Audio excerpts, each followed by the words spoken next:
Good day, sir. Good day, everyone. By the way, my name is Milton Bibakasnot, Big Screen 2A. Today, I'm going to make a video discussion about the dactyloscopy examination between the Latin print and the fingerprint that have given to me. So first, we need to start from introduction. Each of us is more likely to have much in common in terms of character, attitude, or even looks. But in terms of personal identification, there are a lot of ways or techniques to specify or differentiate one person from another. We are specifically different in examining the uniqueness of a person than others. The most common and applicable technique to identify a person's identity for legal purposes is a fingerprint. A fingerprint is a physical biometrics aspect that is used to identify a person's identity due to its uniqueness, where no two persons can share the same fingerprint. A fingerprint is made by a series of ridges and furrows on the surface of a finger, where it consists of a lot of ridge formation.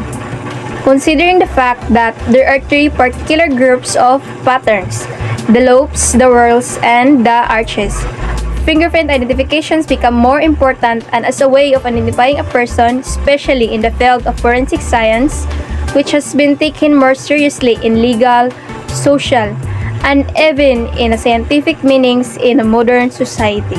Next is discussion. From the given subject which I am obliged to examine in order to determine if it is identical or not, both the Latin print and the standard, which has a code of C2A13-2023.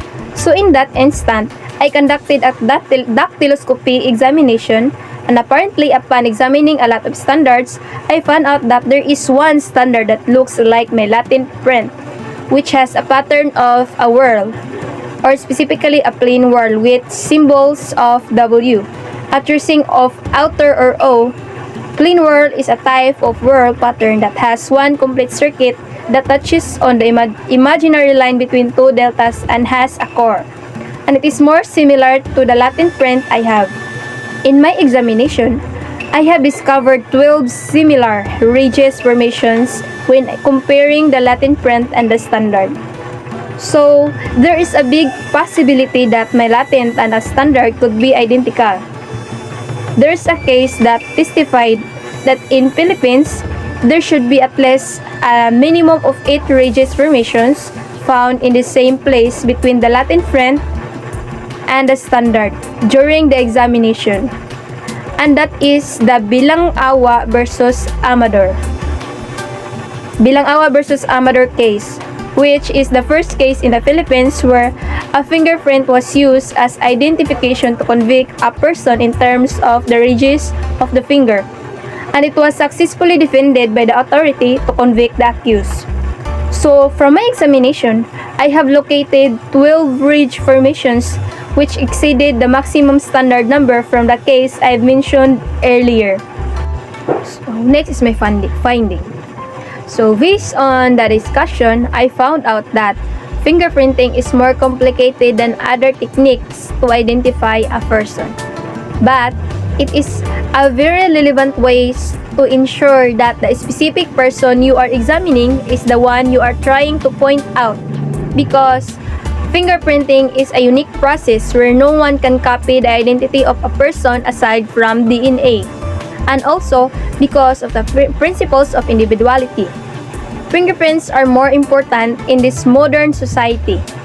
It is the best way to easily point out the exact suspect, missing person, or victim. And through the dactyloscopy examination, I also found out that the 12 ridge formations are namely the delta, core, 3 bifurcating ridges, ending ridge, island, dot, ridge bridge, ridge hook, and short ridge, which are in the same place and location from the Latin to the standard print. The Latin print assigned to me is the right thumb finger based on the standard print, and it is pointing out the real owner of my subject. And lastly, my conclusion. Therefore, I conclude that Latin or question print I have is identical to the standard print based on the examination I have done, where There are 12 ridge formations discovered that are the same as what standard prints have. Both have the same ridge name and location.